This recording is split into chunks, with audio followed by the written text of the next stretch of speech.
happened to being doctors and teachers? What happened to being your brother's keeper? Nowadays kids more worried. Peace, peace, peace. This is Sister Ra. I make music. Check out my playlist below. You're now tuned in to the brand new podcast series, The Spiritual Things I Learned from Cartoons, Part 1, Pokemon, on BandClap TV. Peace and Ashe.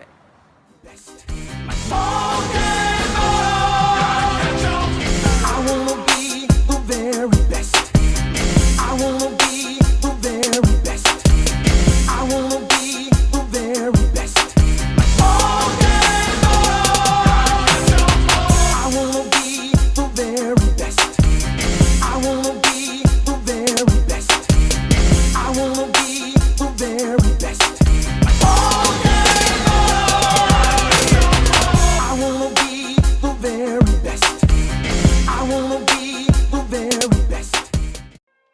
All right, y'all. So we back. Welcome to another BandClap TV podcast series. I appreciate everybody for the love, for all of the support, all of the donations. My patrons have been rising. I just want to extend my gratitude out to you all for all the support in this time. You know, we've been going through a lot of things, and I'm just so happy to be back doing these videos again. I missed you all so much. And this right here is the reason why I am so happy that I can just do the things that I want to do, and the core subscribers and things like that I get, even though I'm not a huge channel like some people. Since I'm being original and authentic in what I put out to you all, that means that the small following that I do have are authentic, and they just love my authenticity and my originality. So, as you all know, before I get started, I just want to let you know, if you are a newcomer to my channel, I do readings and other services that are on my website, www.bandclaptv.com. I also have a shadow work class that I have that you can go to on that website. You can click on the link on that website and it'll take you straight to the shadow work class. It is a very dope class. Very important when it comes to your journey to enlightenment. And talking about shadow work, I'm going to be discussing some things about Pokemon that really touched on these things about shadow work and all of that.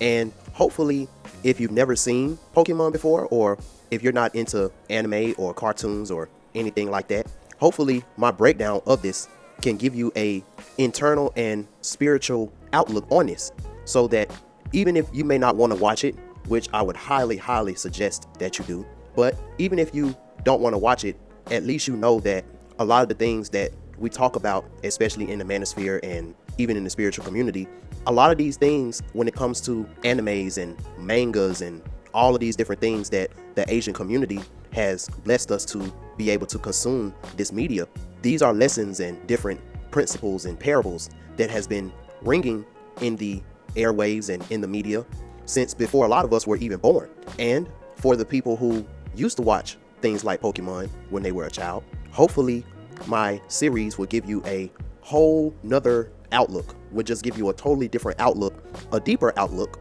on something that probably influenced you in your adult life a lot more than you would probably give credit to.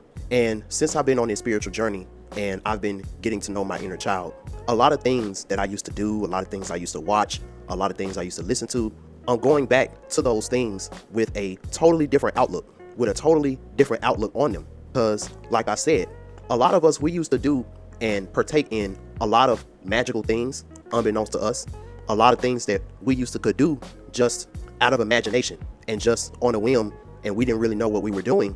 A lot of those things we're starting to realize as an adult. A lot of those things are very pivotal when it comes to making things manifest and all those different things in our adult life. So a lot of us are trying to go back to those childhood things that we would do, because now we have a definition. Now we got a term. Now we have a programming of the thing that we used to just do without even thinking about it. And for a lot of us, it's very hard to take our adult mind and go back to those things that we did in our childhood and be able to recapture the magic, because like they say, ignorance is bliss. And the only reason why magic tricks, when it comes to the consumer, are so quote unquote magical is because the magician does a very good job of coaxing you to buy into the illusion. And there's a lot of acting that is involved with this. There's a lot of practice. If you talk to a lot of magicians, they will tell you that that trick that they just did effortlessly on the screen in front of all of those crowds of people, that was a trick that they was probably trying to perfect for many, many years before they put it out for everybody to see it. So it's like when we finally see the finished product of that trick, we're just in awe, like, wow, how did he do that? Or how did she do that? And then it's like when you finally see the behind the scenes of how the trick was made and how the trick was done, it takes away that magical factor of it. But when you think about it, when it comes to us solar beings, a lot of times this is how we operate just in our daily lives, especially if you're living spiritually. A lot of us, we're able to come on social media and we're able to come on these different platforms, sharing our transformations and sharing our magical journeys. And we're just in awe, like, wow, how were they able to do this? Or how was they able to do that? Without realizing that we have our own journeys and we have our own things that we have to go through as well. And when we finally put what we've been working on out so everybody can consume it, that's a more perfected version of something that we've been working on for a while. Just like with me and this series, it took a lot of shadow work. It took a lot of not only me looking at the things that I used to watch as a child and still trying to look at those things in the eyes of a child, which is very hard, but also being able to use my higher self mind so that I can decode and decipher all of the many, many life lessons learned in said cartoons. And somebody else, and this is the beautiful thing about these cartoons and these different symbolic things that was put here for us to decode, is that even though I'm going to give y'all my interpretation of this, somebody else can come up behind me and they can do their own interpretation of it, and they might touch on some things, or they might touch on a certain subject matter about this that I wasn't even able to touch on, or it was something that maybe I was thinking about touching on it, but it wouldn't have went with the subject matter, and it wouldn't have went with the overall subject and the overall message of what I wanted to convey with this. And they might be able to prove a different point where you can get some enlightenment off of that. And that's the beautiful thing about being able to decode a lot of these movies and decode a lot of these TV shows and symbolic things in your own special way, going deeper. And sometimes the crazy part about it, especially when we're talking about interpreting art, sometimes when the artist puts the art out there, that art then takes a life of its own. And a lot of times when we're decoding these things and stuff like that, in a lot of different situations, the creator themselves didn't even imagine or didn't even think about it in that type of sense. But it took someone else to come back behind them and show them, yo, you know, what you're doing here could be a symbol of this, or it could be a symbol of that. And it even gives the creator of the art a totally different outlook on the art that they created. And that's another beautiful thing about this as well. So with that being said, when we talk about this Pokemon series, there is so many ways that I can tweak this. There's so many ways that I can flip this. But just for the sake of the stuff that I've been talking about with the Orishas and with getting to know your inner child and all of that, I truly feel like that with me being this Life Path 11, I can talk about two different subjects when we talk about Pokemon, because there's a aspect of this where we can talk about your inner child and we can talk about the adventures of the baby Eshu. And why is it that the baby Eshu is one of the most respected and venerated Orisha, Lua, wherever you go, there's a version of the baby Eshu that you have to pay homage to before you can even speak to the other gods. Before the other gods or the other aspects of the one God, which is the Most High, Olodumare, before you can even get to that kingdom of God, you have to either pay homage to the baby Jesus type of figure, or you yourself have to become like a baby Jesus or a baby Eshu in order for you to even see or seek the kingdom of God. And this is something that predates what we know as Christianity. There's always been a childlike essence that not only we originated from, but in order for us to go to that realm of bliss and pleasure and all of those things, we have to figure out how to get back to that childlike essence. And that's the true adventure when we're talking about the path to enlightenment. So with this episode, I just want to talk a little bit about not only the origin of Pokemon and break some of those things down, but for this episode, I want to break down the different characters. I want to break down especially some of the characters, main characters that you're going to come across when we're talking about the first season of the Pokemon anime show. Because I know a lot of us, we grew up watching it, and I always wondered why. There were certain things that I was always attracted to as a child, and these things, whether it was a music artist or a show on TV or just any little thing, these things, not only did they shape my childhood, but in me doing this spiritual work that I've been doing, getting back into that childlike essence, getting to know my inner child, doing that shadow work, these are the things, the many anchors, as you will, that helps me get back to that inner child. And a lot of us, when we look into our natal chart, you will see that there were some things that you went through as a child as well, that not only did it shape who you are as an adult, but when you're doing your shadow work, you can always go back to those things as an anchor when it comes to your childhood. And I just want to go a little bit deeper just in that aspect for a second, because as you are going to end up seeing very, very soon, my Everything is Everything readings are about to go up in price. And the reason why they're going to go up in price is because there's a new service. There's something new that I'm about to add to the Everything is Everything reading. And shout out to my sister, Ra Shaman. Very, very beautiful Pisces sister from California. And me and her, we had a conversation a month or two ago, and we were talking about different things that we were learning about astrology and stuff like that. And she introduced me to this thing called astrocartography. And it's something that I've been playing around with. I haven't really told a lot of people about what I've been studying about this and stuff like that. And I see that this kind of has a bad rep in a lot of different parts of the spiritual community, and even in the community of, normal black people, normal people, because it's looked at as pseudo. Now, I can't really speak for the collective as of yet, because I haven't added it to my readings. I haven't even done it in mass when it comes to the normal people. But what I can say, when it comes to not only my life and what I've experienced in my life, which that's the best way to use as an example when it comes to displaying and bringing out some new information, using yourself as that guinea pig.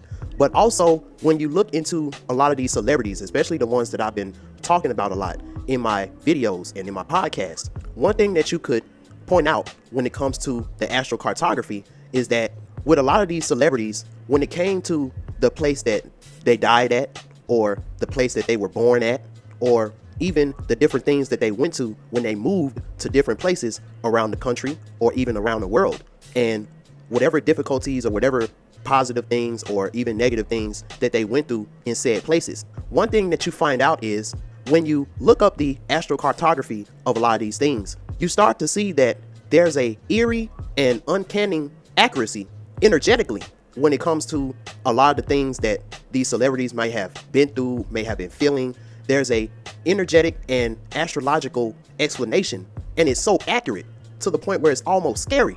Now, I'm probably going to end up doing a whole podcast on my Patreon talking about this, so my patrons, definitely make sure y'all stay tuned. And it may be something that I temporarily release on YouTube, but stuff like this is going very, very deep down in the rabbit hole when we're talking about this prison that we've been put in as solar beings. And it's funny because when I look online, I really don't see a lot of melanated people talking about astrocartography. And y'all can correct me if I'm wrong in the comments, but as of right now, I've only seen one melanated woman talking about this. And this goes to show you, just like how Bobby Hemmett used to say back in the day, is that these white people and these people of other races who are a part of the soulless beings that control this system to keep the solar beings asleep, they know all of these things about you.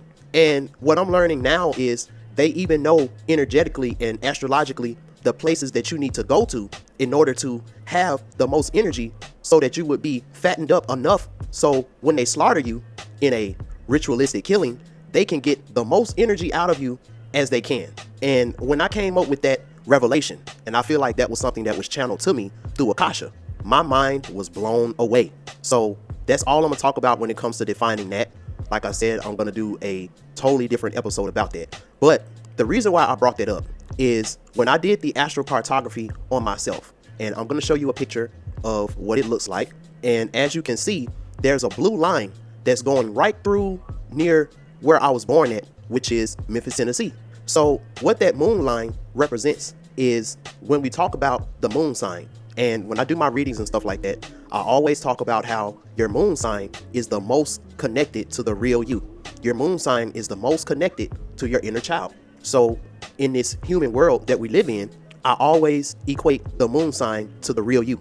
So what this means is, with everything that I went through in Memphis, Tennessee, where I was born, with me having a Virgo moon, and literally that moon line is running through where I was born at. What that means is everything that I went through in my life when it came to my childhood and things like that, whether it was my parents seemingly to be strict, whether it was my mom having that motherly type of energy, but still having that fierce Oya type of energy, but also having a baby Oshun type of energy when it comes to her dealing with my father, who's also a Gemini. All the way down to the things that I watched, the music that I listened to, the shelteredness that I was. All of these things put together were to preserve my inner child by letting me have a childhood. Because just like what Aaliyah said in that interview that she did, I too was able to have a childhood. I was able to play around for a long time, play around alone, because my little brother is 10 years younger than me, which means that I spent a lot of my young childhood playing alone, being alone. And when you're a child and you're alone and you have to play alone, you learn a lot about your imagination. Your imagination is just super high. A lot of the things that I do now, all the way down to my podcast, all the way down to the way that I'm able to explain things and play different characters when I was doing the Pumbagira and Eshu Queen and Slim series, which is coming back. But a lot of those things, I remember I used to do a lot of those things as a child. And I was so fascinated with things like Dragon Ball Z and Pokemon and all these different things that I even made my own series that I would do when I would play with my toys, and it was called Pikachu's World Wrestling. And it was kind of like a mix between Dragon Ball, SmackDown, and this video game that I used to play on my Super Nintendo called Saturday Night Slam Masters, where I had these toys that I would play with, which were different wrestling men or different action figures that I would get from Happy Meals at McDonald's or stuff like that. And I would literally write out full scripts and make full stories, and I would write them out and then I would act them out. Each toy, each character had a different voice that I would do. I even had some girl wrestlers and they had a special voice. There were even some couples.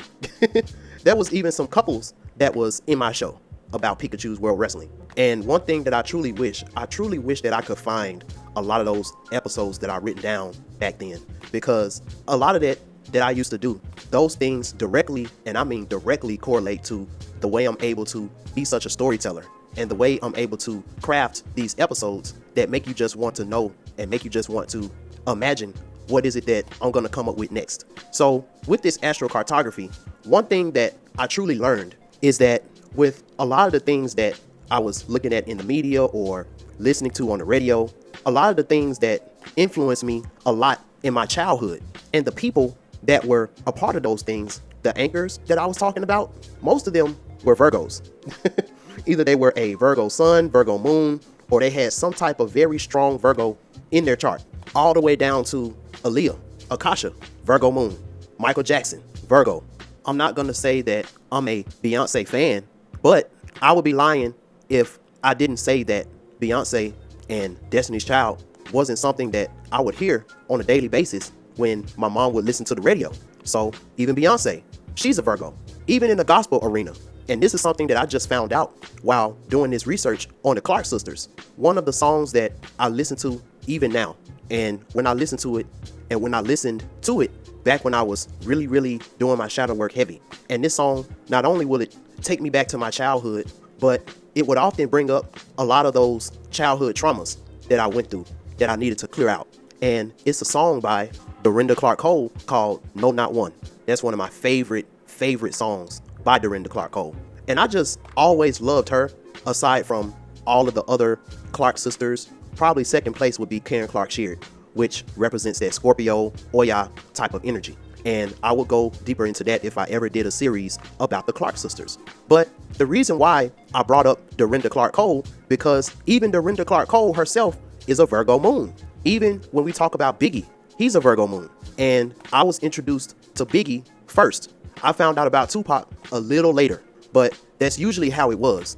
being at home in Memphis, everyone who had Virgo somewhere in their chart always stuck out to me, even back when I didn't even realize why. So some of the things that I'm going to start to offer in my Everything is Everything reading is I want to be able to pinpoint, and I even want you all to be able to pinpoint as well, what are some things that your astrocartography shows that you were supposed to learn in your hometown, and why is it so important for you to travel the world? Because a lot of us, one thing that I'm finding out is that a lot of us, we have so many different gifts and talents and so many different things that we could give unto the world, and we could actually be very lucrative in that career. But since you don't pay attention to the astrocartography of things, you may be in a place, or you may have moved to a certain state, or you may be in a certain place that may not be as energetically conducive to make that manifestation possible. Now, I'm not saying that you couldn't make it happen where you're at, but I mean, wouldn't you like to be in a place where just energetically things just work out, instead of you just having to keep trying to ram a circle into a square peg until it finally shoves itself in there, and then it's still a really tight and uncomfortable fit? That's what takes the pseudo out of it, because at the end of the day, all of these things are a tool. Now, there's a reason why, as I always tell y'all, there's always a reason why I bring up different things. It's not random, because even when we talk about Pokemon, there's a very heavy Eshu energy, Eshu and Oshun energy when we talk about Pokemon, and there's a very heavy Virgo energy when we talk about Pokemon. And now I see why this is the reason why I would say, hands down, Pokemon has pretty much been that staple cartoon that when I watch it, it just instantly puts me back in my childhood energy. Because remember, and I talk about this too, when we talk about the Virgo sign in general, and we talk about the planet Mercury, and how the planet Mercury is ruled by Virgo as well as Gemini. In a lot of ways, the Virgo sign, since it comes from that Mercury, not only does the Virgo mean the maiden and the virgin, but it is one of the most androgynous signs of the zodiac when you think about it. Now, again, when I say androgynous, I don't mean homosexual, because I gotta put that out there. And this is no shade to the LGBTQ community, but I'm just trying to speak spiritually here. So when I say the most androgynous, what I mean is what I've noticed from a lot of Virgos when we talk about that childlike energy, because a lot of us, when we're a child, we equally love our mother and father for their role in our lives. And when we're a child, and when we're a virgin, which means a young child, we haven't got to that point yet where puberty sets in, to where as a man, we start craving that outer female type of energy. We're always horny. We always want to have sex, and we fuck like jackrabbits, you know? Even when it comes to women too, when they're children, depending on the environment and what that little girl has been introduced to, be it her family or the music media manipulation. So a lot of us Virgos, because even though I'm a Gemini, I'm a double Virgo as well. So when it comes to that sign, since we don't have that really distracting anchor, it helps us to attract ourselves to more logical things like wisdom, like learning from nature, learning from the earth, and being very balanced energetically, very balanced and unbiased. And as a child, learning these things, when it comes to a Virgo in its adulthood, a lot of times we are naturally emotionally unavailable, but we are very pure-hearted and very innocent in our spirit. And a lot of us, we're very direct in how we talk. And we truly don't care about the feelings that you've concocted with the illusion that you're trying to portray. Because we still see things in the eyes of a child, whereas when we were a child and we would call out different things and all of that within somebody else, we always had our parents to act as that buffer. So whoever it was as a child that we were telling off, they wouldn't necessarily be able to hit us or cuss us out, because our parents would be there to make sure that that doesn't happen. So a lot of us Virgos, we have to learn other effective ways to communicate, but still be direct and still be blunt, which means a lot of us, we got to learn how to fight at an early age. We got to learn how to check somebody real good, flame somebody. If you're from Memphis, you know what that means. Like Biggie, sometimes a lot of us at an early age, we got to walk around with that peace on us, because we have this naturally unapologetic aura about us. And since we still got that childlike innocence, in a lot of ways, we're not doing things simply because we want the approval of a woman. So with that being said, a lot of us Virgos, we're into some very, very childlike, but to other people, a lot of times we're into a lot of peculiar and strange things that other people would be interested in. But since they're so programmed in this world that we live in, a lot of people wouldn't dare to even embark or to even do the things that we just do freely. And we don't care what other people think about us. And this kind of speaks on how a lot of Virgos, especially if we're on that path less traveled and we don't really care too much about doing things just to please women like most of the other men are doing and the other boys are doing, a lot of times we're looked at as being corny. We all got this corny, quirky, geeky type of characteristic about us. And one thing that my inner child was telling me about when it comes to being corny, as they would say, is that the only reason why it's corny is because it's something that's not necessarily socially accepted for a man or a woman to do. And since we don't care about being judged, we do these things without even thinking about it. For example, somebody my age that still watches Pokemon and still likes to watch cartoons and stuff like that, to a certain group of women and also to a certain group of men, I would be looked at as being corny, especially if I take that same childlike mindset and just walk up to a woman and just have a natural conversation with her without insinuating that I want to sleep with her or even insinuating that I want her number. A lot of guys will look at me as being corny. Now, the crazy part about this is, on the flip side, actually, I've had a lot of situations where I would walk away and the woman would stop me and ask for my number simply because they've never had a situation in their life where a man or a guy just wanted to have a genuine conversation with them without having an agenda behind it. So there's a reason why I went on this whole spiel about the Virgo sign again, is because even when we look at the natal chart of Satoshi Tajiri, which is known as one of the well-known creators of the Pokemon series and the most well-known writer of not only the TV series, but the manga as well, Satoshi Tajiri is a Virgo sun and a Virgo moon, born on August the 28th, 1965. And he's even a birth path 3, which in a lot of cases on a male side is synonymized with a baby SU. So now, with this being a foundation of this very, very popular, widely successful series called Pokemon, which was at first named Pocket Monsters, now I can truly understand why this show means so much to me. Is because even the creator of Pokemon is a soul brother of mine, because he's a Virgo moon just like me. And it's funny because when we look at Pokemon, especially the first season, because I truly feel like the first season was one of the most important seasons. When we just look at the whole aesthetic when it comes to Ash and his friends and the little Pikachu, this is a aesthetic motif that has been passed down through many, many different forms of mythology and even many different cartoons as well. We can go all the way back to Jesus and his 12 disciples with Mary Magdalene. Look at what Jesus did when he would search for his disciples. He would do the same thing that Ash would do in Pokemon, but just in a different way. He would go out to the wilderness and go out to these different towns and stuff like that.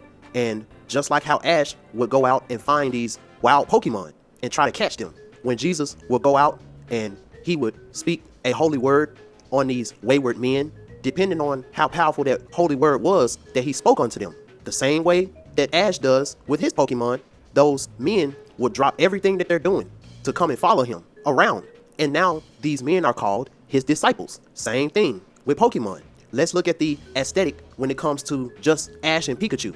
We can find this when we talk about Encyclopedia Brown, Scooby-Doo, the Power Rangers. There's so many different examples, but I like the one about Scooby-Doo and Shaggy the most, because just like how Pikachu has a special type of language that only Ash can understand, that's kind of the same thing with Scooby-Doo and his relationship with Shaggy. And I'm gonna do a whole series as well talking about Scooby-Doo too, because that was another show that reminded me a lot of my childhood as well.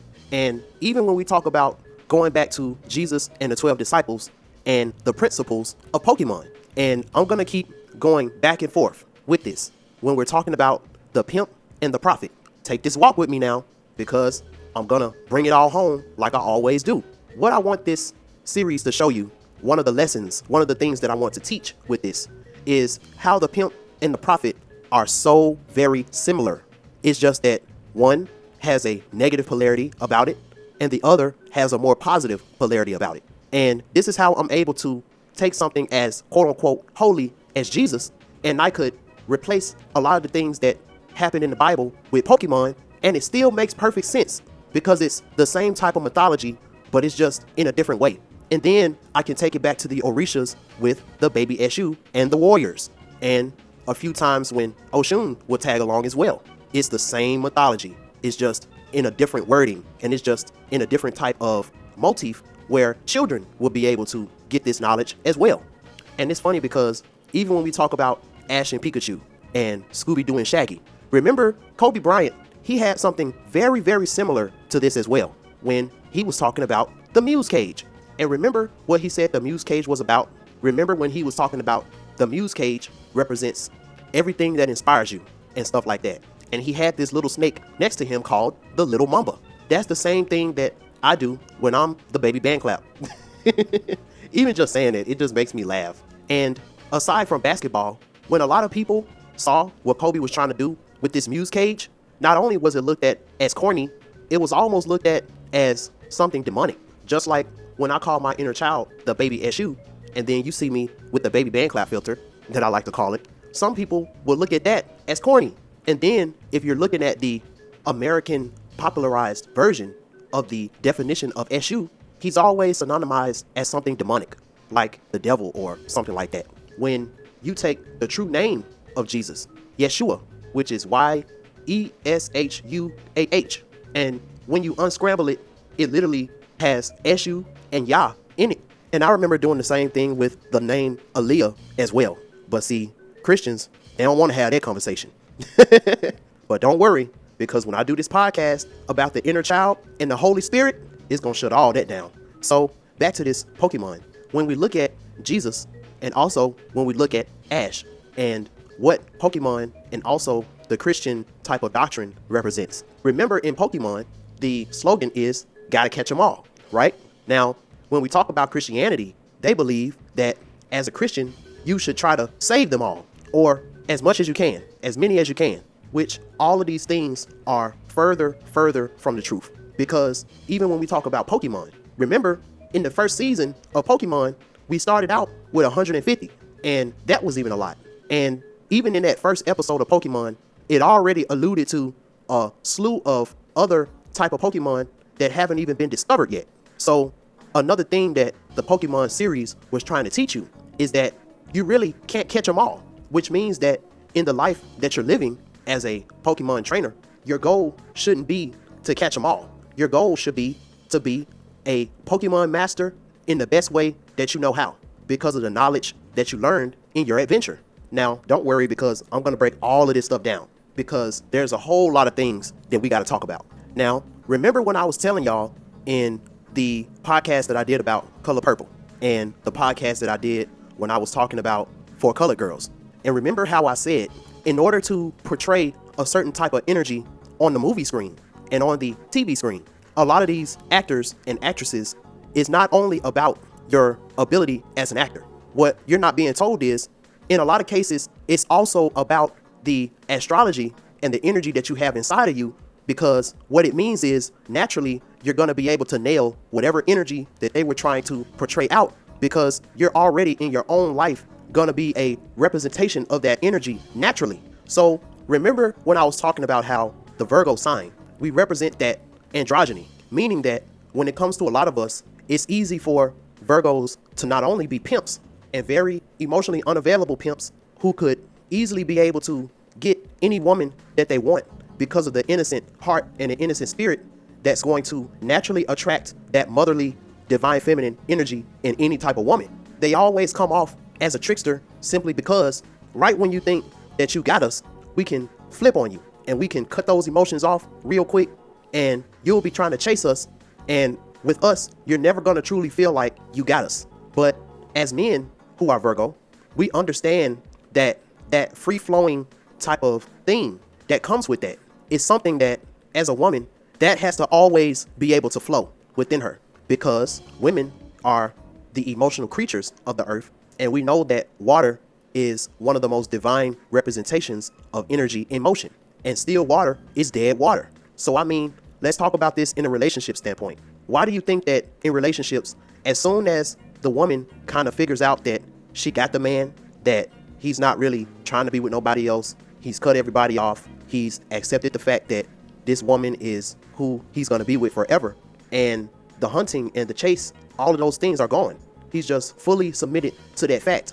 In a lot of cases, especially with the cases that I've seen, not only in my own life, but just in the life of a lot of my friends and colleagues and soul family male members, a lot of times that's when the relationship starts to go bad in a way. And it's not really the relationship going bad, more of the woman trying to incite something to make that energy start to flow again. Whether that means trying to start an argument with you out of nowhere, even if that means her stepping out because another person is inciting that energy in her, that flowing type of emotional energy that comes with you chasing after something. So the psychology of this is very, very deep when you think about it. It's extremely deep. And when it comes to us in our childlike essence, we too were like that free-flowing water that wants to run around and chase after things as well. That's why as children, especially as male children, it's very, very hard for us to sit down for 5-6 hours a day in a classroom listening to a teacher. And we got all of this hyper energy inside of us that we just want to run around and play and break things, build things, all of this stuff. And that's why it's so important when we had recess, because that was that steam that we were able to finally let off after all of those many, many hours of just sitting down in one spot and listening to somebody tell us stuff that we really don't care about. And we can kind of see this androgyny even when we talk about the two main characters of the Pokemon series. And this is something that I kind of knew, but I didn't realize how true my assumption really was until I started doing the research about this. So the first character that I'm going to break down is the main character of Pokemon, which is Ash Ketchum. Now, I don't even have to go into the origins of the word Ash, because we already know that Ash means black, and the word Ketchum was pretty much a English surname pun to the English motto called "Gotta catch 'em all." So that's where Ketchum comes in. Now, remember when I was telling y'all about the importance of your name and how your name is very, very important when it talks about your life path and your life's purpose and what is the things that you're supposed to be trying to convey to others and stuff like that with your life and your journey that you're supposed to have. So even when we talk about Pokemon, this still reigns true, because in the Japanese version of Pokemon, Ash was actually named after the creator of Pokemon, Satoshi. And in Japan, Satoshi represents wisdom or reason. Sounds pretty Virgo-ish, doesn't it? So now, since we know that Ash Ketchum represents Satoshi, which means wisdom or reason, which represents the creator, who is a double Virgo, it is very, very not a stretch to say that Ash Ketchum represents the baby Eshu, just in a different way. Because if you've been following me on my channel, I talk about the baby Eshu a lot. How the baby Eshu is always in the forest, making new friends, going through different things and learning along the way.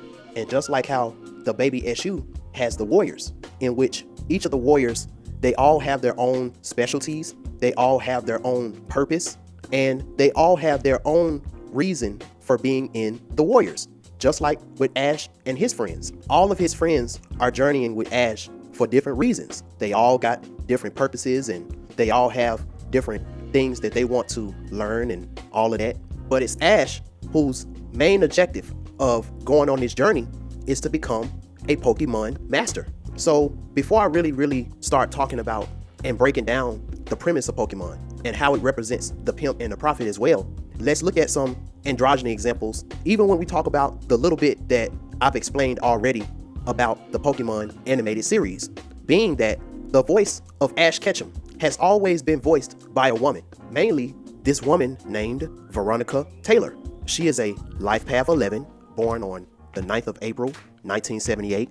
She is a Taurus moon, like the baby Oshun, and she's also a Aries sun, which is a very, very divine Pambagira type of mix, just when we're talking about personality. So the team of Satoshi, the writer, and Veronica Taylor being the voice of the main character, Ash, this shows you, even on a cartoonist type of standpoint, the baby Oshun and the baby Eshu connection. And it's funny because when we were kids, I don't think none of us were turned off by the notion of if Ash's voice actor was a boy or a girl. It's like we didn't even care. And a lot of us, we were so shocked when we found out that Ash has never had a male voice actor. But it didn't turn us off from the series and made us not want to watch it anymore. And I remember even when she was replaced because of different organizations trying to cut corners and save money, so they didn't want to keep paying the original voice actors and stuff like that.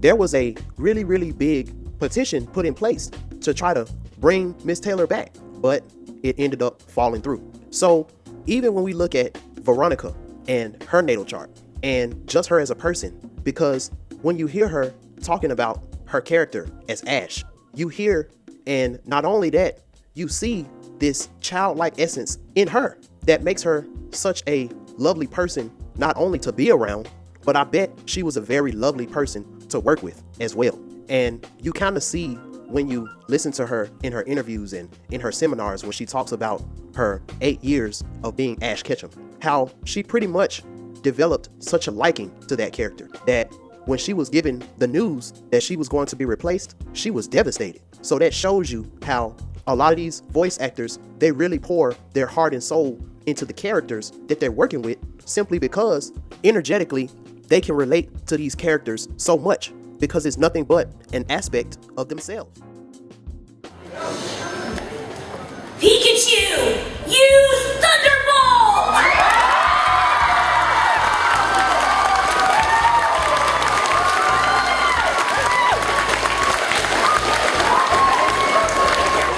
And it's like, think about it. Who can portray the most and give you a damn near spot on rendition of the baby Eshu than the baby Oshun? Because for the most part, she's always around him and vice versa. So it was a no-brainer finding out who Veronica was and how she was just able to embody that Ash Ketchum character the way she did. Even though Ash Ketchum was a 10-year-old boy. And that's the beautiful thing when it comes to these Hollywood cartoons and movies and stuff, which is all a form of trickery and manipulation. But as you can see, not all trickery and manipulation is something that's going to give you a negative or a bad effect on you when you find out the secret behind the trick.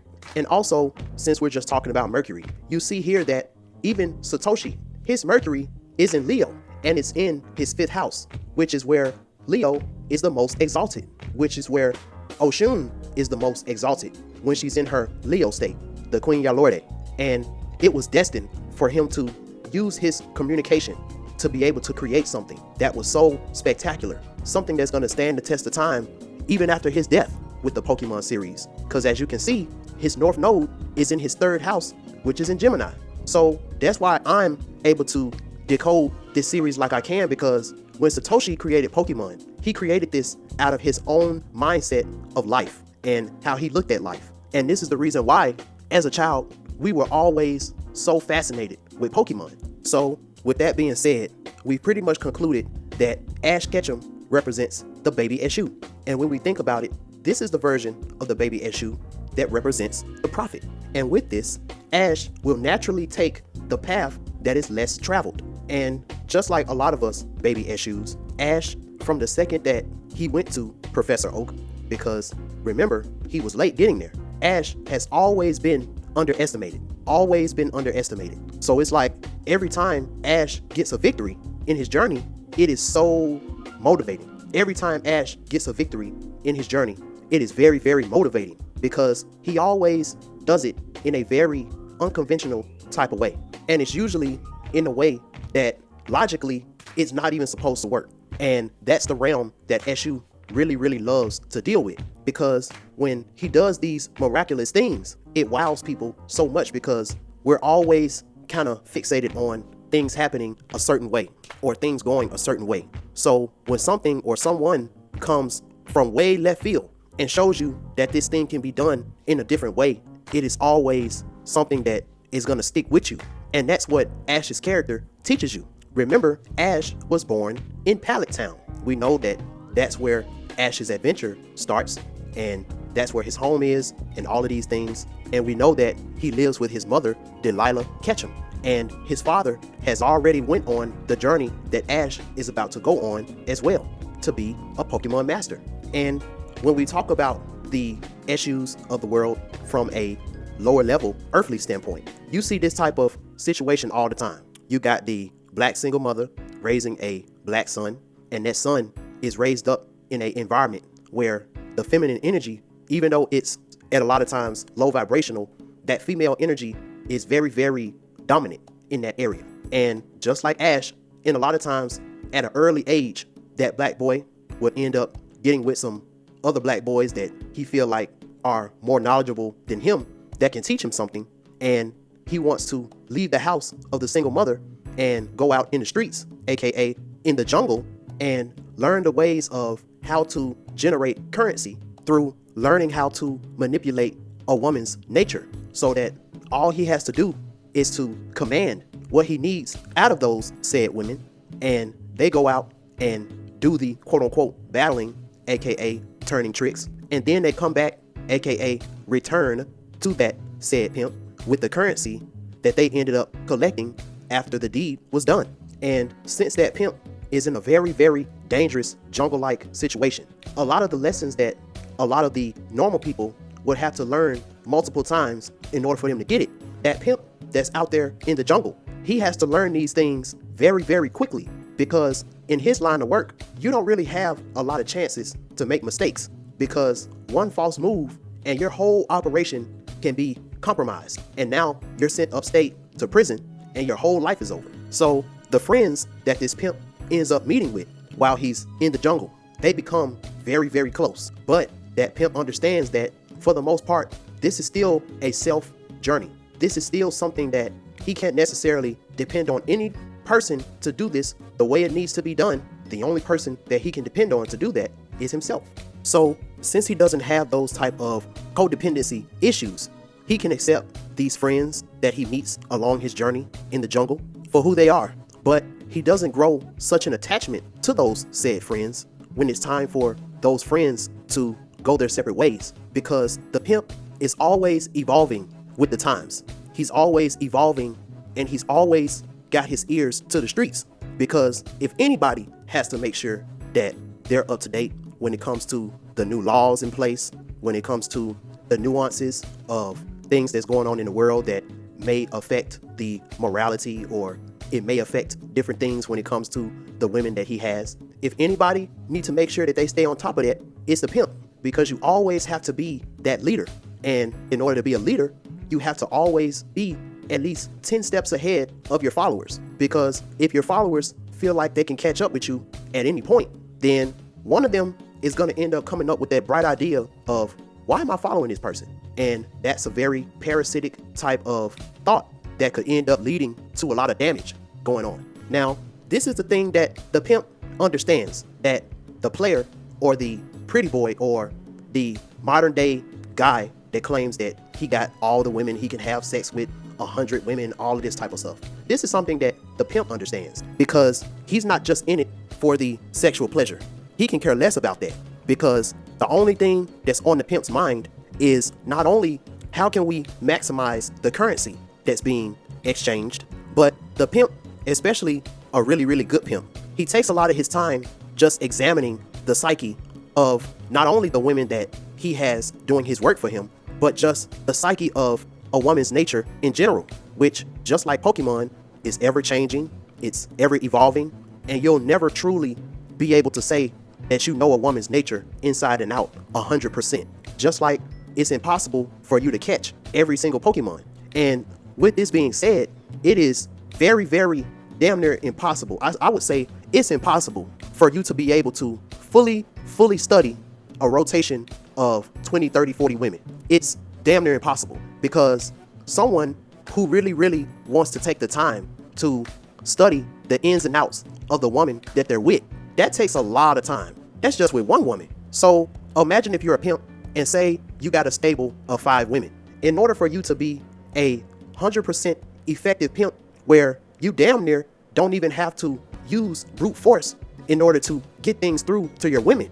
Because as a pimp that knows himself, he understands what he's gonna tolerate and what he's not gonna tolerate. So if he sees a woman, and they call them renegade hoes, if he sees a woman that has that very, very fierce, Oya, untamable, Sekhmet type of energy, no matter how sexy she is, no matter how tantalizing she is, and she might look like a woman that if you try to get her on your team, she could probably pull a lot of tricks for you. But a smart pimp, he wouldn't even deal with a woman like that because he understands how much headache that's gonna be. And if we're being honest with you, if you got a pimp and he got a stable of 5 very, very loyal women, it's because he studied them psychologically, astrologically, and all of these different things, even if it's subconsciously, that all of these 5 women that he got in his stable has some type of compatible baby Oshun type of energy within them because they're the most loyal and they have that fierce Pambagera side in them too. But it's not like the untamable and very fierce type of that energy when it comes from Oya. Now, I'm not saying that Oyas in a lower level can't be hoes because there is a such thing called the gorilla pimp. And the gorilla pimp is the type of pimp that is publicized the most in media and movies and stuff like that. The gorilla pimp, they got to beat on their hoes every minute in order to make them submit to him. And that was the first type of pimp that was outlawed. And the gorilla pimp pretty much made the block hot for all of the other types of pimps. Because truth be told, not every pimp was beating on their women. That's just something that you see in the media. That's just something that you've seen in movies and you've heard in records and stuff like that. But the real pimps, the real stump down pimps, a lot of them knew things like psychology. A lot of these pimps were a whole lot more advanced mentally and logically and psychologically. They were a lot more advanced than the world would want to give them credit, simply because anything that has to do with a melanated man being highly intelligent, being able to wield the power of the black woman and even the white woman too, that is a very dangerous man, an extremely dangerous man.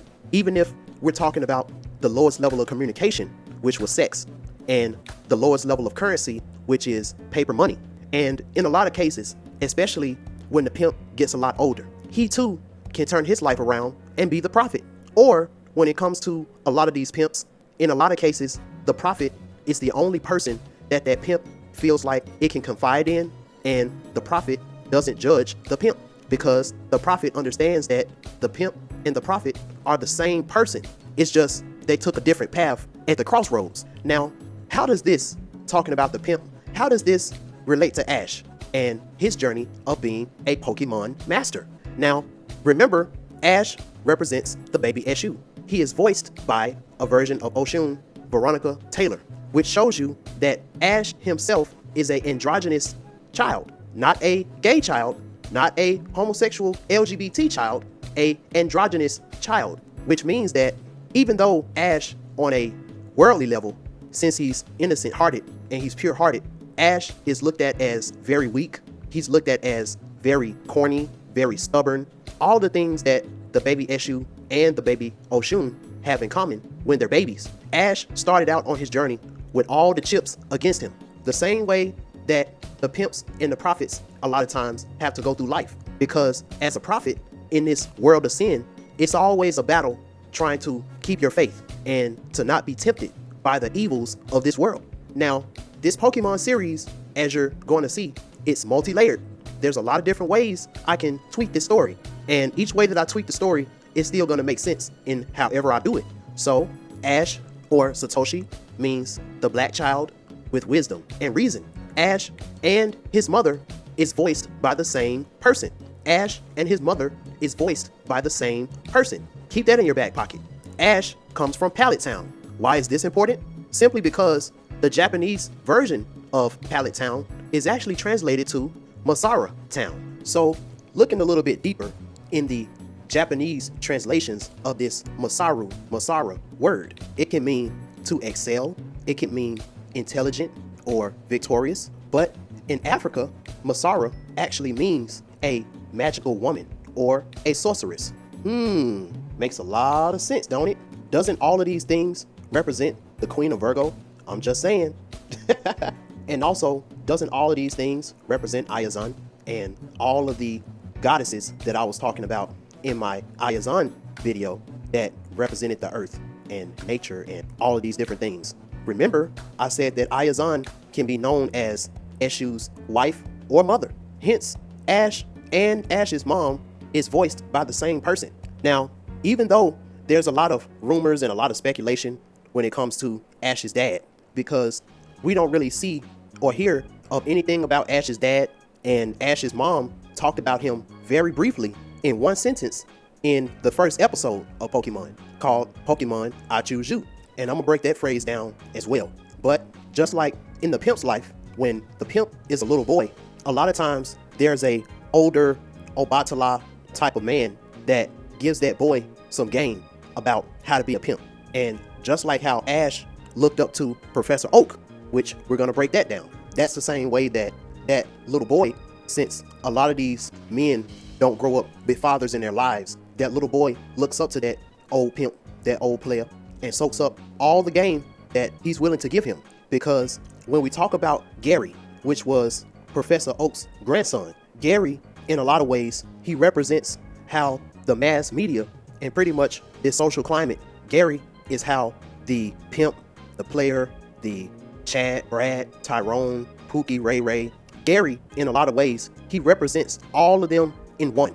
But he represents the person that decides to take his road based on ego, which a lot of feminists will call toxic masculine. While Ash, on the other hand, since he was raised by his mother in a town that has the energy of magical femininity, Ash, he takes another path, which is a more spiritual, enlightening type of path. Because with Ash wanting to learn how to be a Pokemon master, Ash really doesn't have that type of drive to quote unquote catch them all, unlike his nemesis Gary does.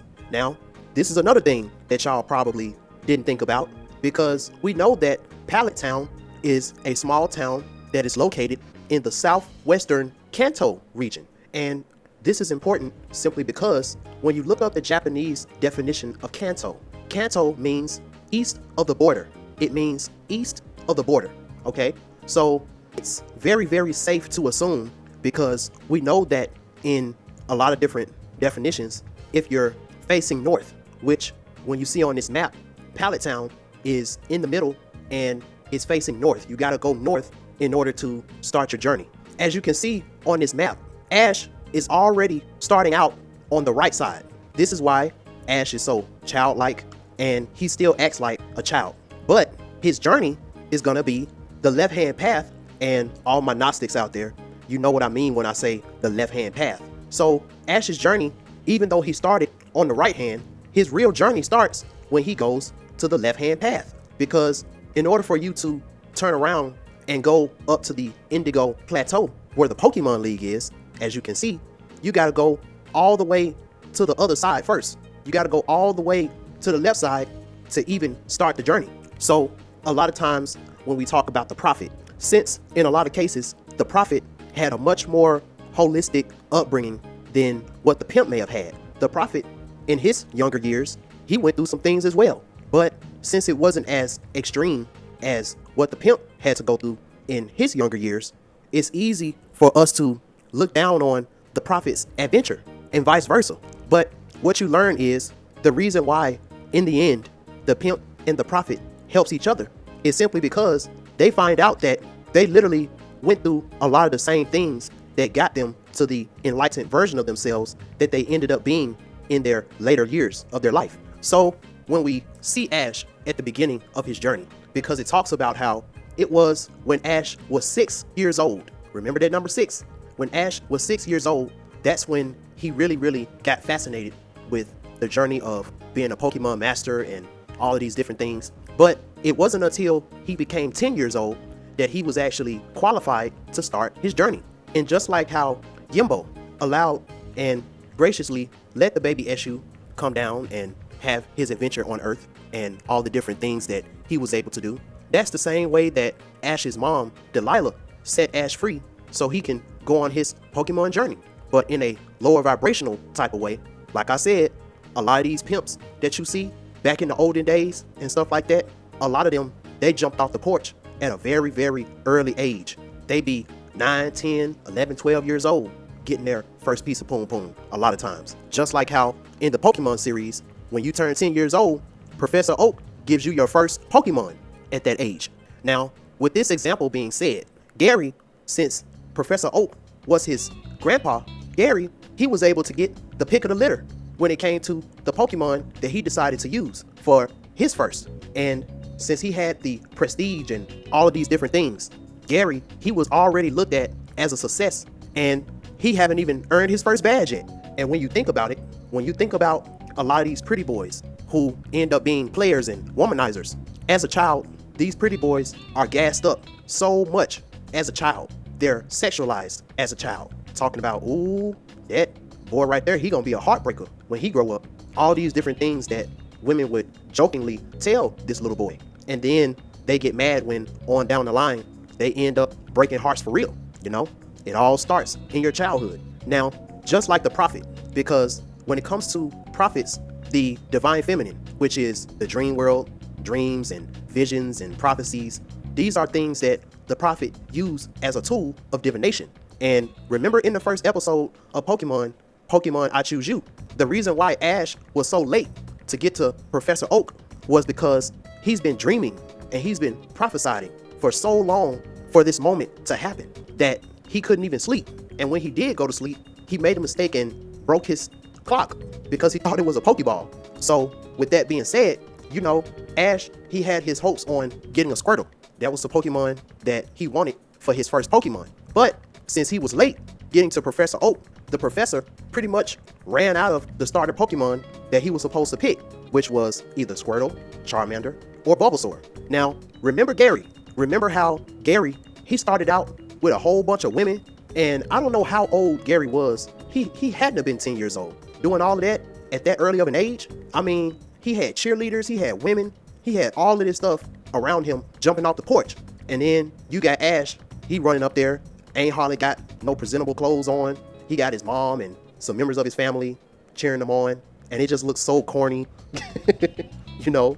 And when you think about it, when it comes to the life of the prophet, in a lot of cases, it takes the prophet a lot longer in his life for him to get women. So when you talk about that player, or sometimes even the pimp who might have had sex with his first woman at 9, 10, 11 years old, that prophet, he may not have the same story, or he may have a story that's a little bit more embarrassing than the story that the pimp may have, or the story that the player or the pretty boy or the Chad, Brad, or Tyrone may have. And in a lot of cases, in a lot of times, before that prophet finds his divinity and he realizes that he's a prophet, a lot of times the prophet grows up feeling like something's wrong with him, feeling like maybe he is as corny and as not shit as everybody says that he is, until he realizes the divinity and the originality that he really has. Now, the crazy part about it is, would you all think that the Pokemon series would have been as impactful as it was if Squirtle was Ash's main Pokemon? Because being honest with you, I truly feel like even though it wasn't a choice that Ash really wanted, Ash found out very, very quickly in his journey that he couldn't have had a better partner than Pikachu. But as we see in this journey, Pikachu didn't go easily. I mean, in the first episode, Pikachu was very, very stubborn. Didn't want to listen, didn't want to obey, didn't want to get into the Pokeball, all of these different things. But Pikachu, which is a electric mouse Pokemon, is going to be the most important piece of this series, the most important piece than any other element related to this Pokemon series. Because, as you know, when it comes to the baby Eshu and Papa Legba, they're always known to have either dogs around them or mice. Remember Michael Jackson with Ben. And also, we know that the Oshun energy, that fifth house Oshun yellow energy, represents electricity. So when you look at Pikachu, Pikachu is literally playing two different roles in one. Well, actually about three, because Pikachu in itself, Pikachu represents your inner child and the spirit of your inner child. Remember, Pikachu never evolves, just like Ash never grows up to be past 10 years old. That is very, very important. all of Ash's many friends that he's met on his journey, all of those people have passed away. I don't mean died, but a lot of them have went their own separate ways throughout the many different seasons. But the only thing that has remained the same is Ash's Pikachu. Pikachu never evolves into Raichu. And there's a reason for that. Because I always talk about in my videos about getting to know your inner child is that you never want your inner child to grow up. You never want your inner child to grow up. And even when we talk about Misty, because we understand that Misty also represents a version of Oshun. And you can see this because remember in the second episode where we see Misty, she was fishing at a river. And we know that Oshun represents the river. And just like how all of nature and the animals submit to Oshun when she comes by, remember how before Ash and Pikachu had the relationship that they kindled in their journey, it was much easier for Misty to get on Pikachu's good side than Ash. But we're going to talk about Misty and the rest of the game next time. So going back to Pikachu, because Pikachu, when it comes to the pimp world, Pikachu in a sense can represent the way the pimp feels about the Most High, that God force that is never changing and it's always going to be solid. It's always dependable. It's always going to be with him and is really the only thing that that pimp can depend on. In some cases, Pikachu can mean that one person, that dog, that has those same type of qualities about him. You know, every Legba got his dog. And just like how Ash and Pikachu had to go through a lot of hard times together in that jungle for them to build that immeasurable, inseparable bond that they got with that pimp and his dog, whoever that is, they got that same type of relationship. And no matter what, if he can't call on nobody else, he can hit up his dog and his dog ready, you know, and it's vice versa. Because when we look at Pikachu and Ash, they literally represent each other. Pikachu represents Ash's heart, the heart chakra, just like our inner child represents the pureness that is in our heart, that a lot of times we have to cover with a lot of walls and stuff like that, because in this world, we live in a system of soulless beings that is looking to devour any pure soul, any heart that is innocent and stuff like that, because that's where the true power is at. It's in your innocence. And that's the one thing, especially when we look at all of this music media manipulation that's out now, that's the one thing that they're trying to target is the youth and the children. That's why you had people like Michael Jackson talking about heal the world and we are the children. You had people like Kobe trying to do things like bring the muse cage into the homes of children and stuff like that, so they can learn about these occult things in a level that doesn't scare them. See, all of us Virgos, we do this in our own special way. Even me, when I talk about getting to know your inner child. See, I talk about the same things that they talk about, but I talk about it more on an inner level, because when you do it on an inner level, can't nothing in this external world stop anything that's going on in your inner world. And in your inner world, that's where you're the most powerful at. So that's how I look at things when it comes to that. And when you think about it, even when we're talking about the road that Ash had to go on in order for him to gain the trust and the loyalty of Pikachu, because it was a real hard road. I mean, for a 10-year-old boy, the stuff that Ash went through on the first episode was enough to make a lot of people turn around and go back, you know? And that shows the determination that you have to have. It shows the dedication that you have to have when you got a purpose and you got a goal and you can't let nothing stop you. You can't let nothing get in your way and stuff like that. And it was that determination and that dedication that Ash was showing when he was trying to protect Pikachu. It was that moment that ended up bringing them closer together. And when we think about it, when we're talking about the road that we had to go in order to reunite with our inner child that's inside of us, that first episode of Pokemon, it represents the shadow work journey that we start to go on. And in that shadow work journey, the first objective is to reunite with our inner child and to show our inner child that we have everything that it takes to protect it from anything. Then, as you see in the upcoming episodes later on in the season, there was a lot of situations where Pikachu had to return the favor, and it made both of them stronger in the end. When we talk about the prophet, in a lot of cases, and in a lot of cases, this is where the pimp and the prophet has a common ground, because when it comes to the prophet, his version of Pikachu represents his love for the Most High, because that prophet might have went through some shadowy roads in his life, and he felt like when he called on God or he called on Jesus or something like that, that was the only thing that was able to get him out of those issues that he ended up getting into in his journey. And like I said, when it comes to us, the soul family, we know that Pikachu represents our inner child. It represents that spirit that is within us, that even when our bodies get old and gray, that inner child that has that young and childlike baby spirit will never get old. And that's why you see women like Veronica Taylor, who's up there in age, but she still got that childlike, innocent type of demeanor about her. And it was like every time that she stood up on stage to do the Ash Ketchum impression, she would just get such a electrifying applause because of it. And what you're going to learn in this Pokemon series when we talk about Ash, and this is something else that I'm going to touch on the next episode of this. When it came to a lot of the Pokemon that he would meet on his journey, he would have to do the same exact things that he had to do in order to have Pikachu on his side. But the thing about it is one thing when we talk about Ash that is very unquestionable is his bond that he has with his Pokemon. And with this bond that he has, as you see in the later seasons, he's able to unlock different things in those Pokemon that they themselves didn't even know that they had within them. And these are the things that makes their loyalty to Ash very, very strong. And this is what in turn makes these Pokemon able to be victorious in different matches where they were severely outmatched. And when you think about it, when we talk about the pimp standpoint, this is why they have these beautiful women on their arm and they're loyal to him. Even though they go out and get with other men for money and all of these type of things. And a lot of these women, they might be getting with some men who may be financially more rich than the pimp. But it's something that that pimp was able to do with that woman that that rich person just can't do.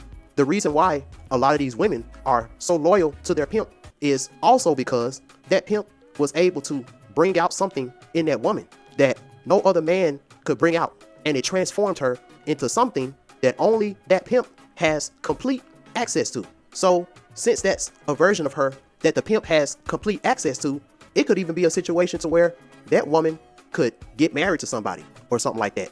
But if that pimp wants to get her back, she would literally leave that guy and get back with the pimp. You know, look at the situation with Superhead and Lil Wayne. Perfect example. Look at all the women that came out and they was talking about Tupac. And those women, a lot of those women were crying when they talked about Tupac's death and all of that. Even with Michael Jackson, how a lot of women that were with Michael Jackson, they were crying. And you don't get that type of reaction from a woman unless you've really, really, really added something special into their life that they can't get from nowhere else. But there's a lot of time that goes into that. There's a lot of patience. There's a bond that you have to create. And if you're trying to catch them all, it's going to be impossible for you to create that personal bond with somebody because it's not just a overnight type of situation. And that's what you learn. That's the life lesson that you learn. Even when you're just talking about a woman's nature in general, you don't need to have sex with every single woman in the world because you're not going to be able to do that. But if you just study the few women that you can get with on a genuine level where she's not faking who she is, you're not faking who you are. If you can get with a few women on that type of level and study them, truly study them, and take your emotions out of it, take your horny nature, take all of that stuff out of it, and just truly just study them, you will learn what you need to know about a woman's nature to the point where when you get in a room with a lot of these guys who claim that they slept with 200, 300, 400, 500 women, and you'll be able to run circles around them with the knowledge that you learned by studying the 5 or 6 or 7 women that you've been with. Because the truth of the matter is, they say that a smart man learns from his mistakes. The wise man learns from the mistakes of others. And I said that simply because, remember, when Ash first started on his Pokemon journey, he had to go to Professor Oak in order to get his Pokédex, which is, like Bobby Hemmett would say, very key. And it's key because when we look up Professor Oak's full name, his name is Dr.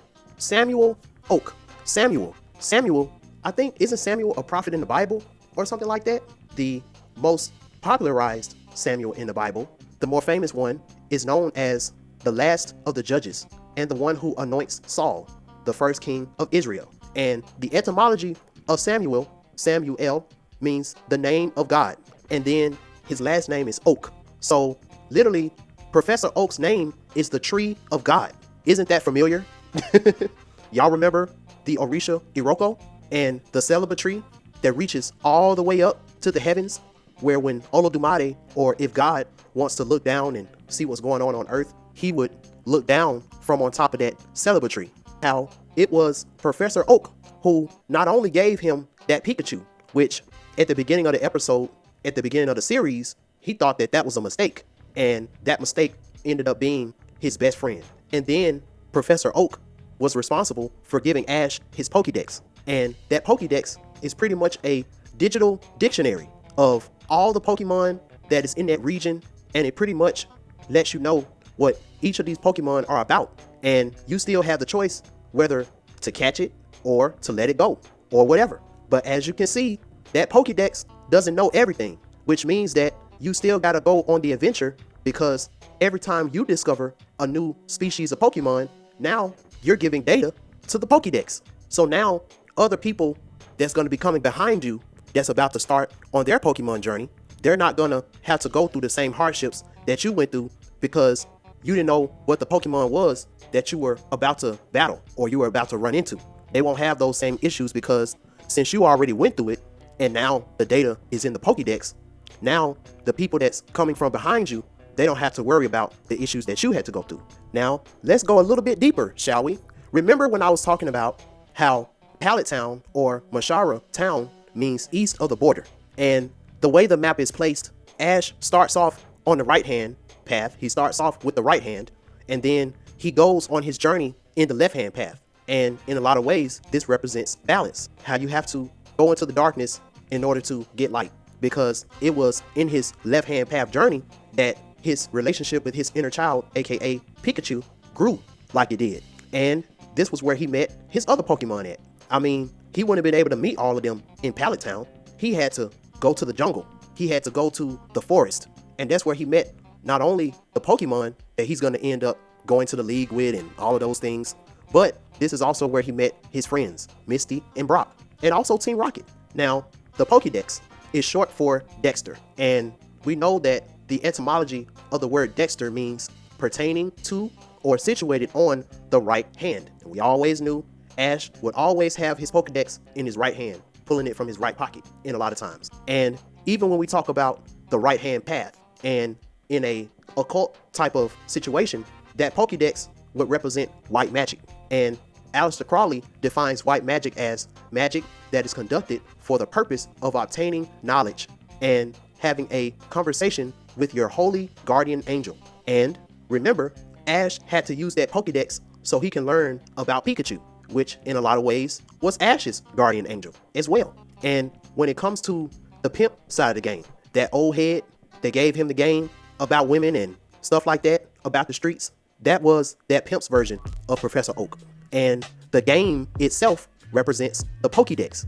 And the thing about it is, the reason why that old head, even though he's old, is still respected to that young child is simply because a lot of the nature of women hasn't really changed like that. But just like the Pokédex doesn't have every single Pokemon in that Pokédex, you still got to go out and do that work so you can report back. That pimp, he can't think in his mind that he just know every single solitary thing about a woman's nature, because he always got to leave some room in the back of his mind for the nuances that comes with the times. And then when he learns from the mistakes of those nuances and he gets the wisdom, now he can come back to the old head and they can talk about all of the things that he learned with the nuances. And then when another aspiring pimp comes to that old head, now the old head got some updated game. You see how it works? Same thing. It's just a different mythology. It's just a different face put on it. When we talk about the prophet's version of Professor Oak was that old pastor that would take that young prophet under his wing and teach him the ways of being a prophet. And his Pokédex, oh, you guessed it, is his Bible. And that Bible gives him a very, very detailed synopsis on the things that he's going to face and all of those type of things. But we know that that Bible in itself isn't a whole book. There's so much that's been taken out the Bible.